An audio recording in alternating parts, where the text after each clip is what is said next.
mėnesį pakalbėjom apie bilę ką, o dabar kalbėsim apie rimtus dalykus, ne? Tai jungiu įrašą. Taip. Recording in progress. Taip, tai sveiki visi, kas esat Zoom'e prisijungę, kas atėjote gyvai, turbūt daugelis, kas pirmą kartą klausysit. Jūs, kaip smagu. Jo, kas pirmą kartą, tai mes norime jūs supažindinti su Liudviku Šalčium, tai yra netradicinės medicinos profesorius, kuris tikrai turi labai ilgą metų patirtį ir daug išdirbęs, ir daug žmonių visokių matęs, ir kaip sakau, susidraugavęs jau ir su tom ligom, ir su viskuo. Tikrai pas jį galima ir pasikonsultuoti, nueiti. Ir mes tikrai turim garbės, kad kiekvieną mėnesį mes po vieną kartą turime ir galime klausyti jo žinias. Tai visas žodis šiandien Liudvikui, kalbėsim apie kraujotaką, ne? Ir apie varikozę. Tai va.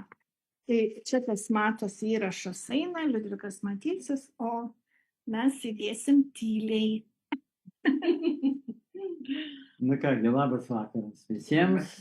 Didelė čia šiandien jūsų grupelė, bet matomai patys aktyviausiai, patys norintys sužinoti, kaip nesirgti, kas turbūt svarbiausia, o kas jau susirgo. Kaip sakoma, žmogų ar reikia gydyti? Yra toks klausimas. Taip, žmogų negydyti nereikia. Reikia tik atstatyti jo pirmykštę būseną. O ta pirmykštė būsena, kai mes buvom vaikystėje, įbėgiojom ir valgėm viską, gėrėm viską, ir džiaugiamės gyvenimo. O paskui su amžium prasideda mūsų problemos. Aišku, įtaką turi ir aplinka, kurioje mes gyvenam, įtaką ir psichoemocinė būklė, namuose, šeimoje, darbe, nesutarimai ir panašiai, visą tai atsiliepia į mūsų sveikatą. Nu, bet yra būdai, yra variantai, mokslas nestovi vietoje, viską naujų atradimų surandame, net ir žiūrėjau kineziterapeutą, kurie dirbo ir kuriuos ruošiau kiek metų. Šiandien dieną žiūrėjau mano metodiką, kuriuose vietose pasenusi.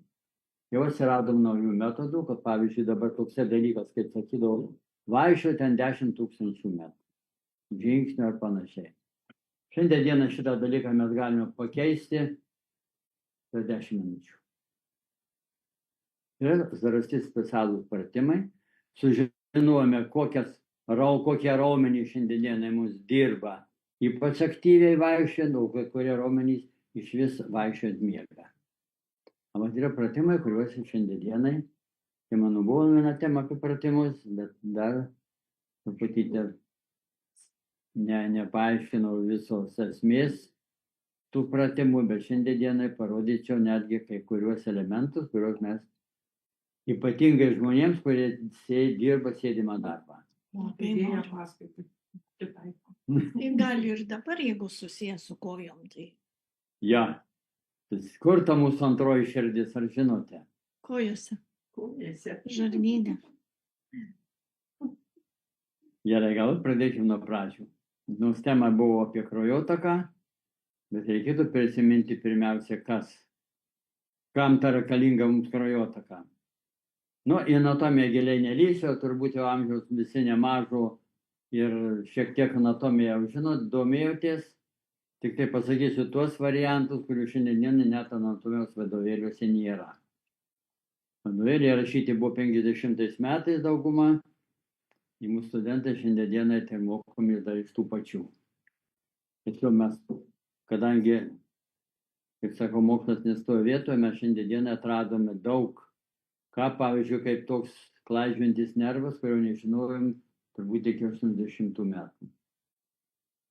Kokia jo paskirtis, ką jis atlieka. Žinojom, kad vienintelis antrasis mūsų kaklinis slankstelis, kuris turi skylutę, visi slanksteliai išeina nervas tarp slankstelinių diskų, o čia yra taip. Ir kokia jo paskirtis, niekas nežinojo. Dabar tais mokslas įrodė, kad yra pats svarbiausias mūsų indikatorius, kuris ne tik parodo, kurioje vietoje yra problema, bet ir duoda signalą, vadiname savigydos mechanizmą įjungia. Tai yra mūsų kakle. Mat, kad profesorės Vasilievos skaitėt metodiką, žiūrėjote, tas pats esu mokinys, sakydavo, skauda kelius, gydyk kaklą. Atrodo, prie ko čia dabar tas kaklas ir prie ko jūsų kojų ir keliai. Ir kada sieki visą tą eigą, žinai, kur yra ta priežastis ir kur ta pasiekmė, o tada mes ir padėsime žmogui padėti. Daug kas sako, kaip tu čia dabar padarai, tenais kažkur patempiau, kažkur paspaudžiau ir atrodo dingo problemos. Be jokių vaistų, be nieko. Štai, kad mes suradom priežastį. Nesimptomatinį gydymas, bet turėtų būti, bet surasti tą priežastį. Priežastį surasti, aišku, problemų yra nemažai ir neužtenka vien medicininių žinių, tenka ir biofiziką, ir biochemiją įslysti, bet galima pasiekti. Tai va, pradėkime gal nuo to, kas tai yra mūsų kraujotaka. Mūsų organizmas cirkuliuoja 3 transportavimo, sakykime, keliai. Tai yra arterinis kraujagyslės, kur atnešamam kraują, švarų, išfiltruotą. Toliau limfinis, kada yra tarpląstelinės terpės surenkama visa, kas atliko žuvusios ląstelės, eina per limfinius mazgus, išvalome ir grįžtame, taip pat valome. Ir 3 veninis kraujas. Tai yra, kada per kapiliarus praėjęs mūsų kraujo sistemą, turėtų sugrįžti atgal. Mes turime 2 pagrindinius filtrus. Nors tai yra filtrų, tai yra daugiau organizmų, bet tokius pagrindinius, tai yra mūsų kasa ir mūsų kepenys. Dabar, kadangi buvo noras tai temai, kodėl pas mus venos, problema su venomis, kodėl negrįžta pas mumis veninis kraujas. Arterinis kraujas, aišku, širdis sudaro spaudimą, turbūt žinome, nueina po visą kūną, praeina per miego arterijas jūsų galvą į smegenis, į kojas taip pat, dar plus prisideda ir žemės trauka, jeigu mes vaikštomės ir panašiai. Tačiau veninis kraujas, va čia pas mus jau yra problema. Faktiškai turėtų tie būti. Kiek kraujo arterijose nuėjo, kiek per kapiliarus, per jūsų raumenis pamaitintus, grįžta atgal į širdį. Va čia mūsų prasideda problemos, vadinamos venos. Dabar kur yra, kodėl, kas turėtų faktiškai venas, čia reiktų galbūt, nežinau, papiekti, bet maždaug įsivaizduokite. Jūsų venos tai tartum vamzdelis, kuriame kas 10 cm stovi vadinami vožtuvai. Susidaro. Reiškia, kas yra, kada mes veną suspaudžiam, koks procesas įvyksta. Šalia esanti arterija pulsuoja ir veną visą laiką suspaudžia. Vožtuvas atsidarė, pirmyn nueina atgal, jis jau nebegali sugrįžti. Atsidarė ir nesugrįžta. Va šičia ir prasideda mūsų problemos, kada mūsų veninis kraujas išėjęs iš kapiliarų jau nebesidaro vožtuvai. Jau jis nebegrįžta. Ir tiek, kiek kraujo atėjo su arterijom, su venomis jau mes nesugrąžiname. Ir vadinamas sąstovis. Sąstingis gaunasi mūsų apatinėje dalyje. Nes žemės trauka dar prisideda, gravitacija, visą laiką eina kur žemyn. Ir nuo šičia mes jau nieką nebepakeliame. Dabar gamtoje yra surėdyta, kad žmogus kad ir nevaikščios, kad ir negulės, kad ir regulės, ar sėdės ilgą laiką, kažkiek nors dalis mūsų veninio kraujo kažkokiu būdu sugrįžta. Kas padeda sugrįžti? Aišku, širdies pulsavimas. Pulsas, raumenys susitraukė, atsileido, susitraukė, atsileido. Raumenys tai ne tik tai vien tai vamzdelis, yra 3 sluoksnių. Pagrindinis tai yra kas raumuo, kuris turi savybę susitraukti arba atleisti priklausomai nuo ko? Nuo jūsų inkstukų antinksčių veiklos. Va čia prasideda turbūt mūsų problemos. Kad kraujas normaliai cirkuliuotų mūsų visam organizme, jis turi būti tam tikro, pavadinkim, tikro tirštumo. Kad jis per tos plonyčius jūsų kapiliarus, jis turi praeiti, niekur neužkliūti, nesustoti. Jeigu jie kažkur tai susiaurėjo, o susiaurėjo pagrindė dėl dviejų priežasčių. Arba susidaro vadinami šlakai, druskos, nuosėdos ir panašiai. Ir tai dažniausiai susidaro, kada yra kas? Mums trūkumas vandens. Skysčių. Kuo praskieskime tą kraują? Pirmoji ne arbata, ne kava. Dažniausiai vandeniu, kuris turėtų būti panašus į tokį, kuris cirkuliuoja mūsų kapiliarus. Aš praeito paskaito turbūt minėjau apie vandenį. Vandenėlis turi būti tokios tai koncentracijos, truputėlį natrio chlorido arba elektrolito turėtų būti ir panašiai, ir panašiai. Mes apie tai jau kalbėjome. Tai va šitas vanduo, tai vienas iš jų, kuris tiesiog išplauna jūsų kapiliarus ir paduoda į vieną daugiau, nors švaresnį, arba tam tikrą kiekį kraujo, tiek kiek atėjo, tiek jis turi atgal sugrįžti. Kitas dalykas, kas dar padeda organizme veninį kraują sugrąžinti, tai yra mūsų plaučiai, mūsų diafragma, mūsų kvėpavimas. Štai anksčiau kažkaip tai, kas jogą lankė arba studijavo, puikiai žinot, ten kiekvienas pratimas surištas tam tikrų kvėpavimų. Darom judesį, įkvėpiam, kitą judesį darom, iškvėpiam. Mes kažkaip tai ir tarybiniais laikais dar nieks per daug dėmesio net nekreipėm į šitą dalyką, kaip noriu, taip kvėpuoju. Kada mokslininkai pradėjo pastebėti, kas tai yra diafragminis kvėpavimas arba endogeninis, kaip ir pavadinkime. Pamatė, kas vyksta. Kada mes įkvėpiam orą, mūsų diafragma kyla į viršų, susidaro vakuumas ir tas vakuumas jūsų veninį kraują, nori, nenori, išprašo jį. Už tai buvo sukurti tam tikrą metodiką. Čia Frolovo buvo metodika naudojama, bet šiandienai, galim sakyti, mes suradom dar dabartinių būdų. Tie buvo Samosdrav, tokie prietaisai buvo kvėpavimo.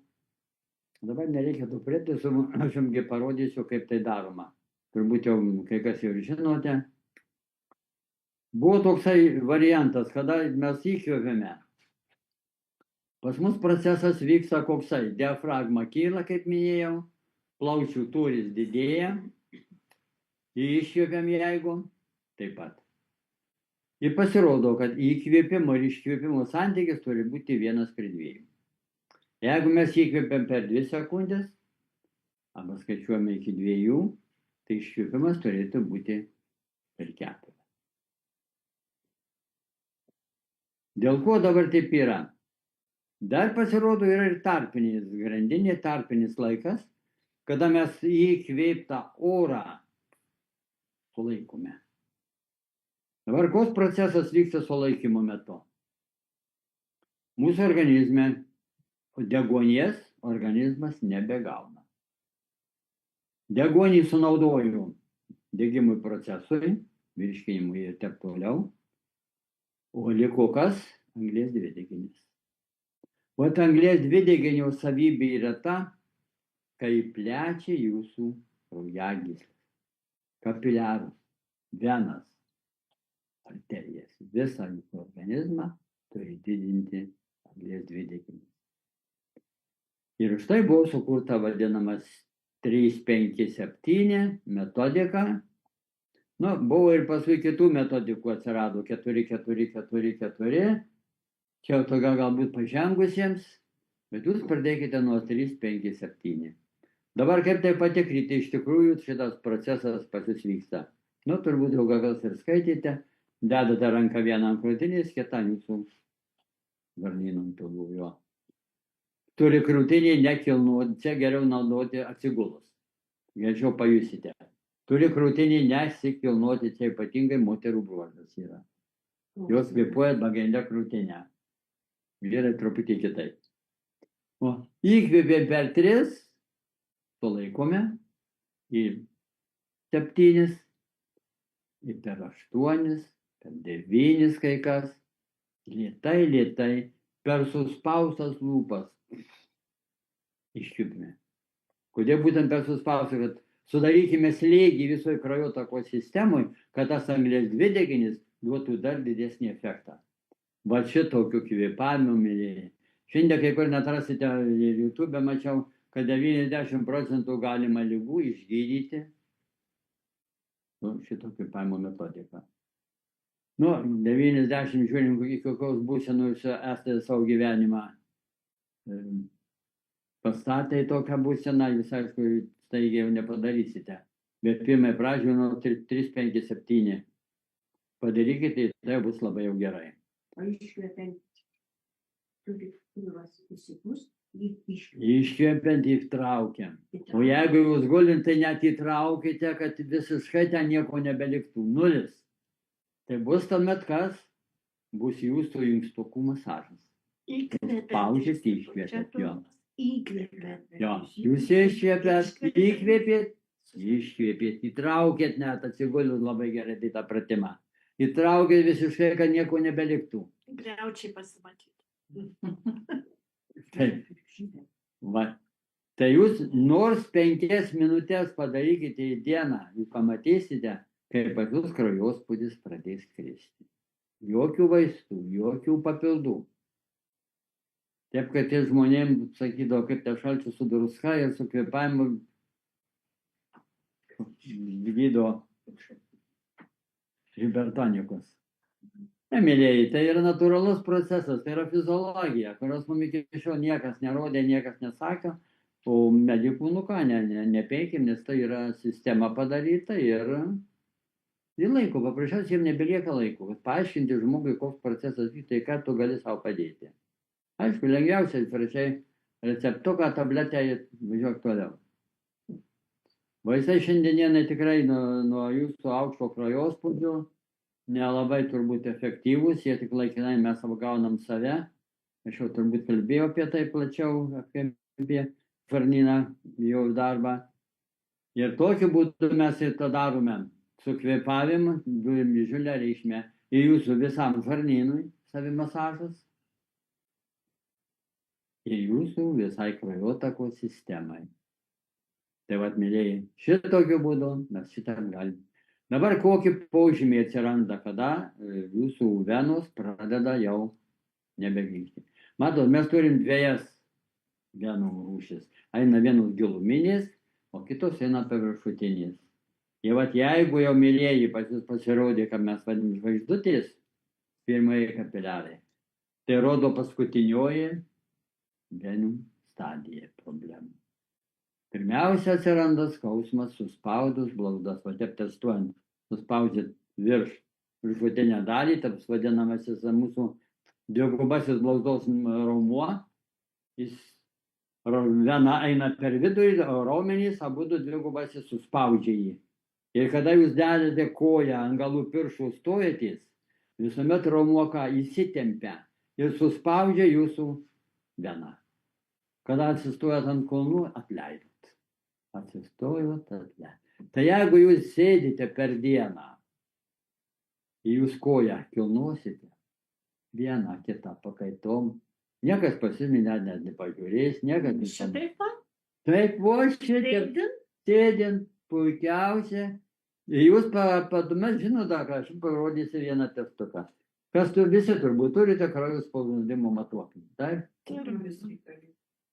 Va, tai reikalingas, jūs galėsiu, aš jums pasakysiu, kaip jūs galite patikrinti savo kojų raumenų ir venų būklę. Matuojame mes visi įpratę ant rankų. Ar jūs pamatuokite ant kojų? Matavau ant kojų, mažesnį spaudimą rodo. Taip, mažesnis spaudimas. Gulint, tikrasis spaudimas, jeigu žmogus nori sužinoti. Taip, yra gulint. Jis bus net didelio kiekio. Tai va, tokiu būdu jūs matuoti kairės kojos ir dešinės kojos.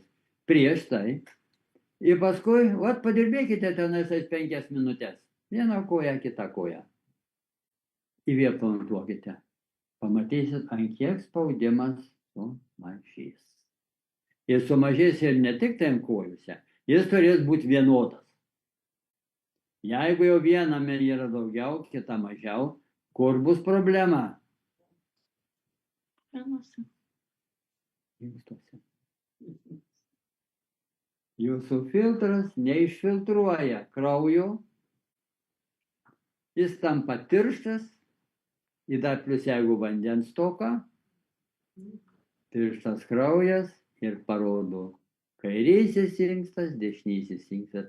Jie atlieka skirtingas funkcijas, kadangi venos einančios, maitinančios jūsų inkstus ir antinksčius, taip pat skirtingas funkcijas atlieka.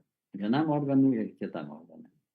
Va čia yra mūsų problema. Jeigu inkste yra problema, o dažniausiai dėl ko jis atsiranda ta problema? Kas inkstukus daugiausiai žaloja?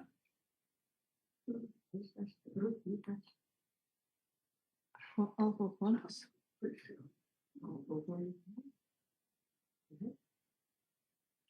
Senoliai gėrė, ir rūkė, ir 100 metų sulaukė, ir vienų problemų neturėjo. Tai stresas gal? Va čia ir yra mūsų stresas. Streso metu kas įvyksta? Jūsų antinksčiai, ant inkstų esantis organas, išskiria didžiulį kiekį ko? Kortizolių hormonų, streso hormonų. Jo savybė sutraukti visus raumenis. Dėl ko organizme mums jisai duotas? Mums yra tokia dėsnis visam gyvūnijos pasaulyje. Ginkis arba bėk. Nuo pavojų ginkis arba bėk. Tai vat, mes nebėgame. Jeigu mes norim bėgti, organizmas meta didžiulį, suaktyvina visų organų hormonų balansą ir mes turim didžiulį kiekį, ten pabėgti iki autobuso daleiskim. Ar bėgam nuo gyvenčio šunies.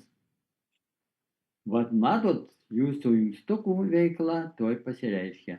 Va šičia prasideda pirmi požymiai.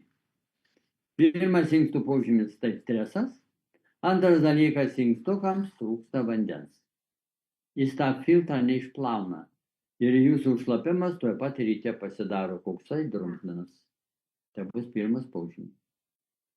Patikrinti inktus labai lengva irgi, tai bus žinot, aš jau vienose paskaitose minėjau 50 ml brukelių sulčių. Išgerkit, tik tai būtinai porą valandų palaikykit šaldytuve, kad jūs išgaruotų amoniaką. Tada gerkit.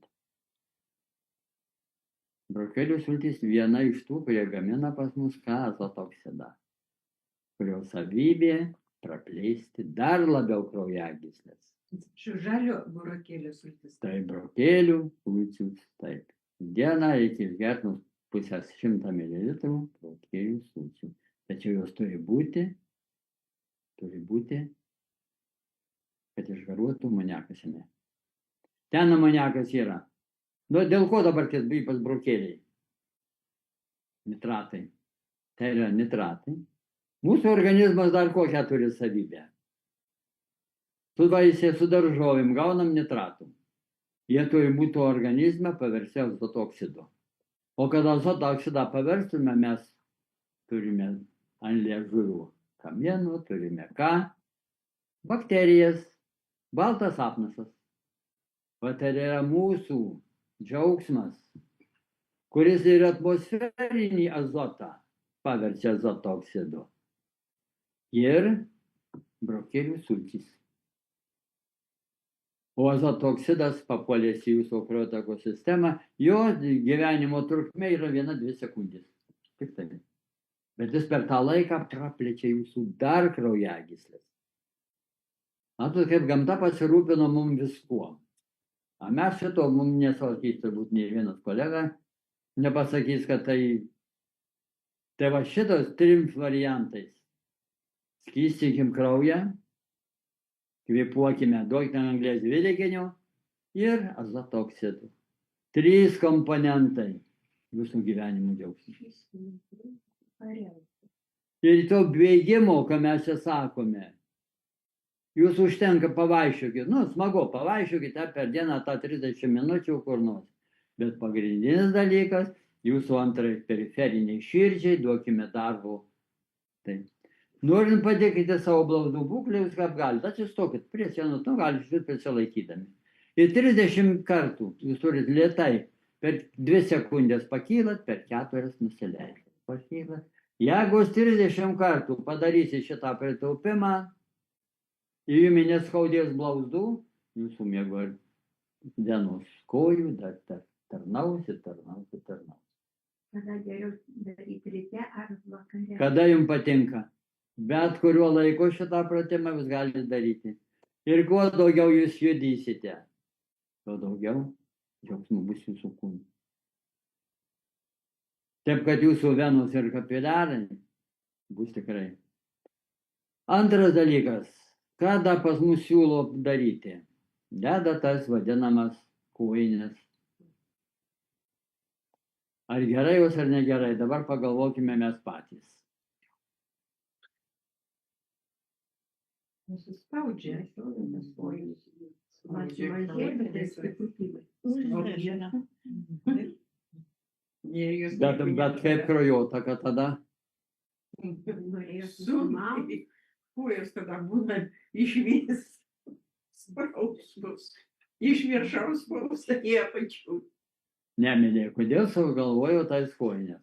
Jūs dabar įsivaizduojat, jo, tas jūsų daina vamdelis daleiskim, bet tie voštuvai, jo, jie nepradeda neužsidaryti, tarpas silpnas. Mes su tom kojinėm ką darome? Visą veną suspaudžiame. Ir tuomet jau dalis kraujo tikrai iš tikrųjų pagerėja. Kraujotaka. Nors mes nervinių šaknelių galūnės taip pat suspaudžiame. Mes nebejaučia skausmo lyg tai. Taip, kaip bus spaudžia. Iš vienos pusės dalinai paėmus tai taip. Mes padedame. Bet iš kitos pusės mūsų spindis kraujagyslės sumažėja. Ir aišku, tiek kraujų nebebus. Kiek. Tačiau jūs kada darysite va šitą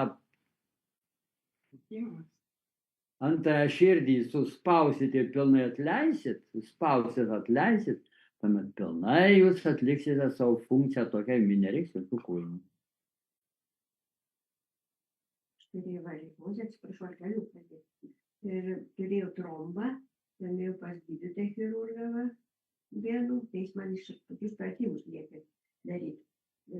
Aukštyn, kaip žingsniuot, kiek gali 100 kartų, 8 žingsniuot, paskui dviračiu važiuoti ir va šitos pratimus, kurių sakė, daryti. Įsiriklaus tais nervuose ir man tikrai pagerėjo. Taip, vat ir sakau, vienintelį šiandien. Dabar kitas dalykas. Dėl emocinės įtampos. Kodėl dabar šiandienai didžioji žmonių dalis šitą problemą turi? Pratimų turbūt tikrai niekas nedarė, nerodė, kaip nusimti savo emocinę įtampą. Yra daug variantų. Galite internete pasižiūrėti, pasiieškokite. Daina per YouTube gali daug yra informacijos. Viena iš jų, kur aš ir pats ir jogai naudoja, tai yra kas? Įtempkite visus raumenis. Gerai, labai gerai atsigulus. Pritraukit kojas, rankas, kaklą, dantis. Įtraukite oro, kiek tik tai galimybės yra. Ir staigių išmetimų, kaip jogai sako, ir išmeskite. Padarykite 3, 4, 5 kartus. Paimat už apatinį už žandikaulio ir o taip turėtų būti pasveikas žmogus. Jūs nors vieną pirštą įtempsit, nieko nepadarysit.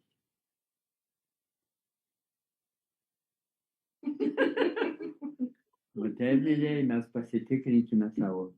Jeigu jūs pastovioje įtampoje, visą laiką dantys sukasti įtampą, tai pirmas rodiklis, kad dantys jau sukasti, jau raumenys čia jau įtempti.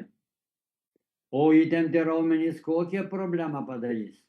Jūsų dantukam. Taip, mylėjai, nėra kraujotakos, nėra limfotakos jūsų žandikauliuose, problema ten prasideda. Atrodo lyg ir smulkmena, tačiau ta smulkmena nėra maloni. Kitas dalykas. kaip galima dar pastebėti, kad pas jūs kraujotaka pradėjo silpčiau, gal daugiau virš žmonėms virš 40, tarp 40 ir 50 tam periode. Labai dažnai žmonės skundžiasi tuo, kad pablogėjo regėjimas. Atsirado musikės akyse, arba plaukelė musikės, kaip bent padedama. Rūkas. Vėl sutirštėjo mūsų kraujas. Mūsų akių kapiliarai yra patys ploniausi, kai visam organizmui. Reiškia, sutirština kraują. Dabar iš mitybos, kas tiršina kraują? Vyšnios. Saldumynai. Cukrus, teisingai. Cukrus. Bet jis tai ne tik tai tiršina kraują. Jeigu mes pažiūrėtume, kardiochirurgai, kur daro operaciją, sako, labai gražiai matau, kaip žmogus kiek vartojo cukraus. Vidinės arterijos prie širdies kraujagyslių dalis, tartum, sako, švitrinių popelų iškrauštas, net pakraujavę. O taip mums šiandienai padarė. Dabar ar iškyla klausimas, ar tikrai cukrus toksai yra žalingas? Juk smegenys kuom pas mus maitinasi? Anksčiau sakydavau tik tai gliukozės ir smegenim. O pasirodo ne. Pasirodo riebalų reikia smegenims, o ne gliukozės. Kažkiek tai aišku reikia. Degimo procesas turi vykti, gliukozė deginama. Laisvi radikalai taip pat atsiranda. Na, nieko nuostabaus. Tačiau be riebalų mūsų kraujagyslių vidinės sienelės ir mūsų žarnynos visa gleivinė turi būti kokia, sakykime, grubiai slidė. Kad visas tūris neužstrigtų, neiššiurkščia vidinė sienelė eitų, bet tai slidžias. Gleivės turi išsiskirti. Tai reikalingas kas? Kortizolis reikalingas pirmoje eilėje, kuris su vandeniu ir sudaro tą slidžiąją apvalkalų dalį. O čia yra mūsų mityboje jau problemėlė. Taip, mūsų senoliai dabar, kai pasižiūrėjau maistą, analizuojant mūsų senolių maistą, taip, kur mes gauname vadinamųjų kolagenų, iš kurio susideda mūsų didžioji dalis. Šaltiena, taip, gyvulinės kilmės. Toliau, bet nieks turbūt nežinau, vaikystėje, kas jame gyveno, vyšnių sakus valgyt? Valgyt. Nesuradau. Taip, vyšnių sakai. Vyšnių, taip. Jau užtenka 10 gramų, kai visas pildomi visos dienos kolagenų norma.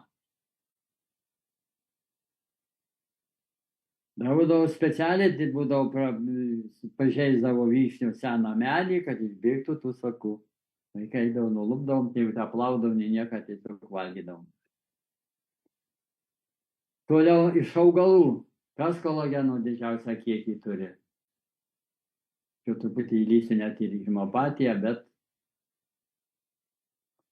girdėjau tokią žolę kaip kaulažolė. Vaistinė taukė dar ją vadina. Aštuonavolas, kaip kuriam krašte. Kaulažolė, bet kokia, kaip piktžolė bjauri. Jo. Vat, mėlėjai, vat jos ir šaknis, ir lapai, ir net žiedai turi tokią savybę. Mes kada darėm, vat, labai gaila, kad lietuviai pardavė. Kaulažolės buvo tepalas. Jeigu lietuvių išradimas buvo, atradimas. Pardavė vokiečiam. Kaulus galima sugydyti per 2-3 paras. Kur buvo lūžę kaulas. Tai tepti Saknims. ar gerti? Geriausias variantas, jeigu kuri yra išrauki tą juodą šaknį, ir nors po porą centimetrų bandykit suvalgyti. Tokia bus, aišku, glitimacija. Jo, jinai tokia graži. Jo. Bet tai nuostabi priemonė jūsų visai tepimo sistemai. ir kaulams. Turi savybę, regeneracinės savybės turi. Taip. Veltui vadinama kaulakolė. Tai vat mes matom, aplinkui mes turim tokių daug priemonių. Taip. Nu, o kad dabar nuimti dar emocinę įtampą, aišku, mūsų firmos, kompanijos šiandieną irgi stengiasi sukurti augalinio pagrindo papildus, kurie taip pat padidintų mūsų, pagreitintų arba, sakyčiau, praskystintų mūsų kraują. Aišku, cheminių priemonių yra įvairių, bet šiandieną mes turime iš mūsų kompanijos nemažai priemonių, kurios nuima emocinę įtampą. Taip, tai yra žoliniai produktai, kurie tikrai savo, jūs netgi galite pavartokite. Daug net nereikia, jūs 3-4 dienas. Pavartokite, jūs pajusite, kai jūsų žandikaulis laisvas. Toliau, dar vienas dalykas, tartum testas. Stovėjimas ant vienos kojos. Ką tai rodo? Labai dažnai žmonės testas yra 10 sekundžių pastovėti ant vienos kojos. Ar jūsų kojų blauzdų raumenys tvarkingos ar ne? Gali pasilaikydami, atsistojant vieną koją pakelta, jūs turite stovėti 10 sekundžių. Tačiau tai yra kas? Jūsų vestibuliarinių aparatų reguliavimas. Ant kurios reikia stovėti? Nesvarbu, vienos ar ant kitos. Kiek? Taip, 10 sekundžių. Kiek laiko? 10, 2, 3, 4. Dar pabandykit užsimerkus. Kitas efektas. Tai va, jūsų vestibuliarinį aparatą valdo kas? Ausys, akys ir pėdos. Va šitie 3 organai. Jeigu vienas iš jų sutrikęs, jau šito jau nepadarysite, nenurašykite kojom tuomet. Gali būti akys, nes jūs orientuojatės ir stabilizuojate save. Ausys, kodėl ausys? Mūsų ausyse yra vadinamas, nu ką pavadinkim, inde kabus jumbaliukas. Jūs vertikalioje padėtyje, jisai gali kaip? Tiesiai stovi, o šitoj pusėje valdomi raumenys, vienos pusės arba kitos. Jūs pasilinkut į šoną, tas padėti šitą.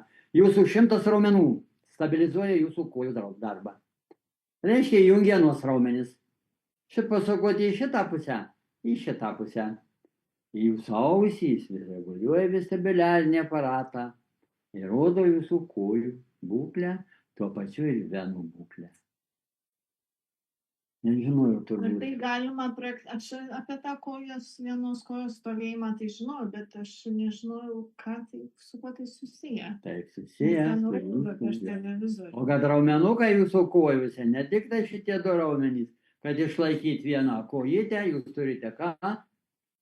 Apie 100 raumenukų įsijungia jūsų pėdoje. Nes mes stovime ant 3 taškų. Kiek mes stovėjom, kaip tik užsimerkė. Kaip užsimerkė ir jūsų viskas. Reiškia, jūsų akys ką? Turi tašką, į kurį orientuojasi. Į tą pusę arba į tą pusę. Bet jeigu jūs vieną akį uždengsite, pasižiūrėkite, koks procesas vyksta. To bus galima daug ką nustatyti. Jau 80% įvasimi stabilu. Bandykit kitą akį ir taip. Jeigu pas jūs jau rodys nestabilumą, tokiu atveju kas pirmas jau požymis, akyse pasirodo musytės. Vadiname. Va tai, vat matot, kaip galima net iš to savo regėjimų žmonių, kaip paklausti, musytės yra?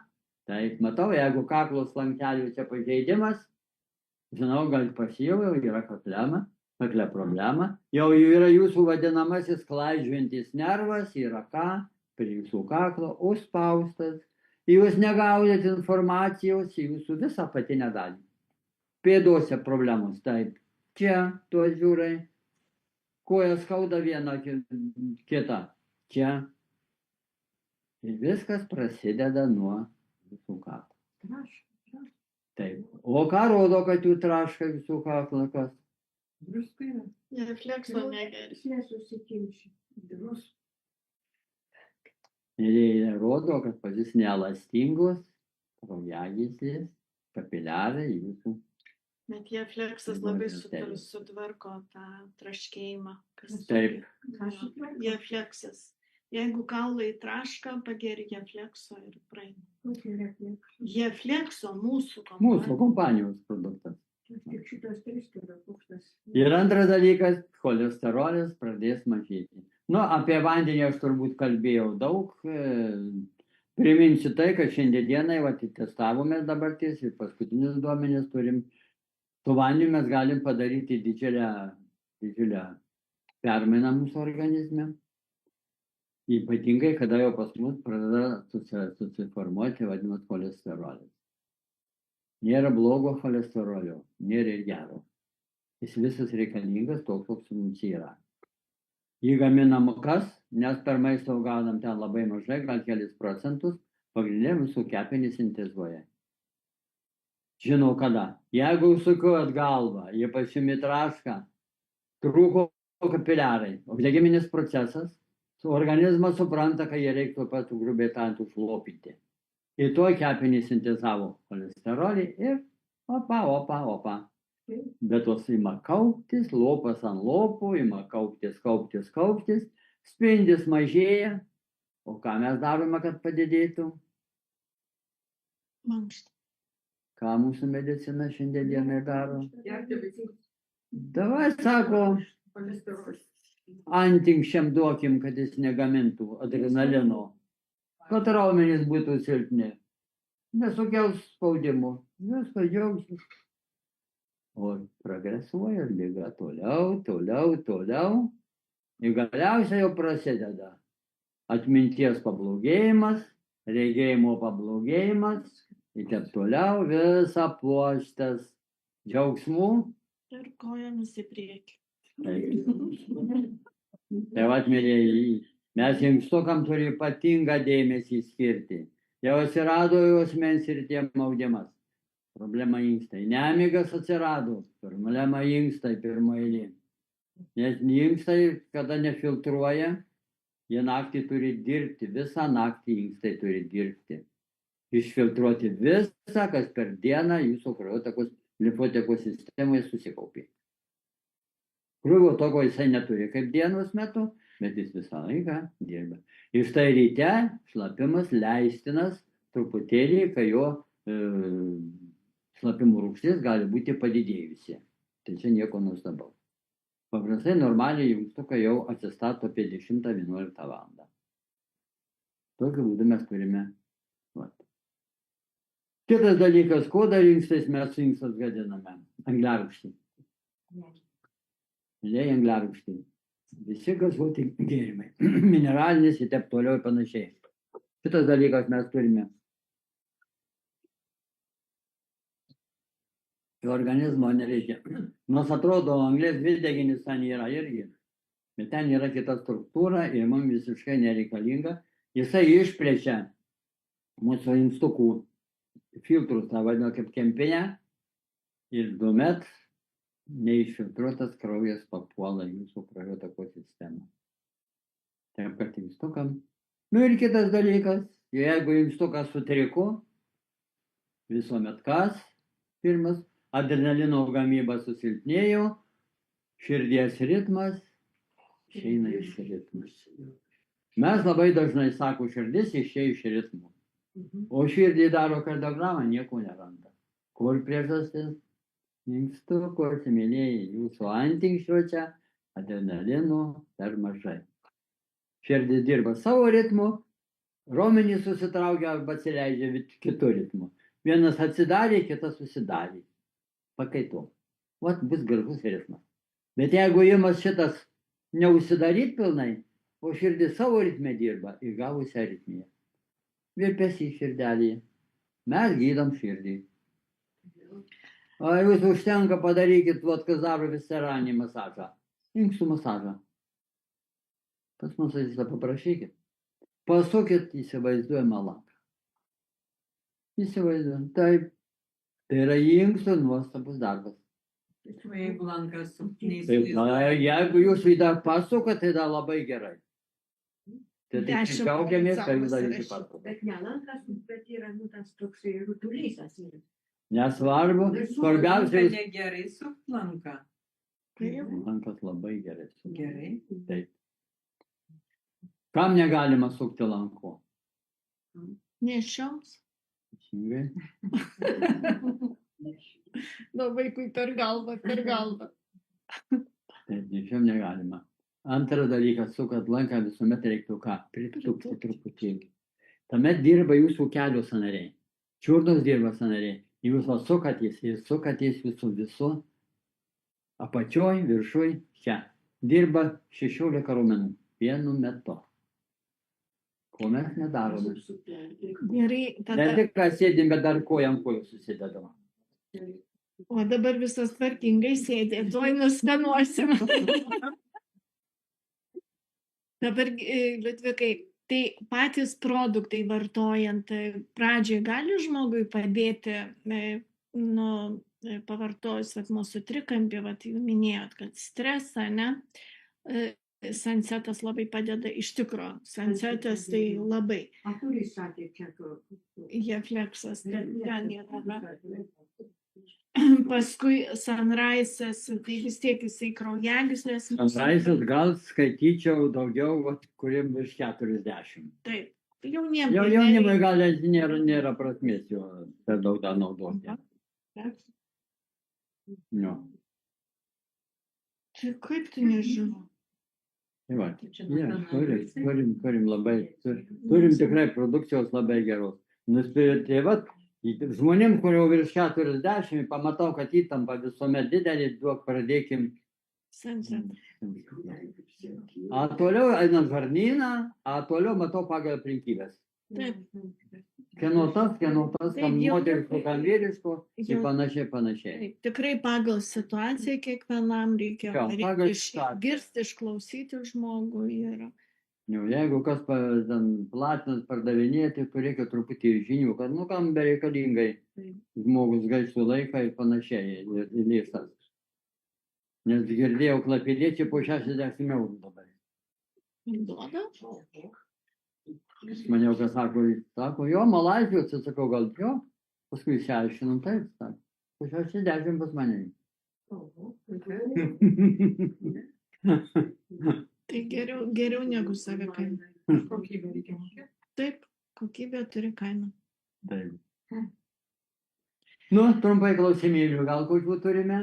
Aš turiu klausimėlį, aš noriu paklausti, kodėl man kartais labai žemas spaudimas iš ryto būna. Šiandien buvo 87 ant 59. Spaudimas dabar kas sukelia spaudimą? Man nukritęs. Nukritęs. Mhm. Kodėl jau nėra? Ne. Vienas dalykas, kada širdies vožtuva neužsidaro. Pilnai neužsidaro širdies vožtuvas. Čia kardiologas turėtų parodyti. Nu, man yra nepakankamumas. Mitralinio vožtuvo nepakankamumas. Bakterijas, vožtuvo nepakankamumas. Jūs laikinai ką galite sustiprinti širdies raumenį, jeigu inkstukai dar geri, padidinkit druskos kiekį. Mhm. Laikinai padidinkit druskos kiekį. Pažiūrėkit, jeigu užsidarys, pakils spaudimas, nu, nedaugiau 100. Iki 100 gali būti. Daugiau 100 druskos nevartokite. Bet man ne visada, pavyzdžiui, eina. Tai čia jau širdelės yra. Čia jau nuo seniai tikriausiai buvę. Aš turėjau širdies reumatą. Gerai, aš sustabdysiu įrašą. Sakykit, gydytojai dažnai sako,